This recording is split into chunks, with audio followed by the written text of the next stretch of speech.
দেশ থেকে এক সাংবাদিক বাংলাদেশে এসেছে রিপোর্ট করার জন্য। তো সেই চাইনিজ সাংবাদিক একটি ট্যাক্সি গাড়িতে করে ঢাকার শহরে ঘুরে বেড়াচ্ছে, আর সেই ট্যাক্সির ড্রাইভারকে বলছে, ভাই আপনাদের বাংলাদেশের ট্রেন এত ধীর গতি সম্পন্ন, যাইয়া দেখেন আমাদের চীন দেশে কত দ্রুত গতি সম্পন্ন বুলেট ট্রেন।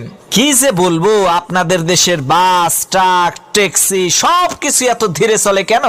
আমাদের চীন দেশের সমস্ত যানবাহন কত দ্রুত গতি সম্পন্ন, খুব অল্প সময়ের মধ্যেই গন্তব্যে পৌঁছানো যায়। চাইনিজ লোকটির এই কথা শুনে বাংলাদেশের সেই ট্যাক্সি ড্রাইভার কোনো উত্তর না দিয়ে একেবারে চুপচাপ গাড়ি চালাচ্ছে। কিছুক্ষণ পর সেই চাইনিজ লোকটি বলল, ভাই আমাকে এখানেই নামিয়ে দেন। ট্যাক্সি ড্রাইভার গাড়ি থামালো।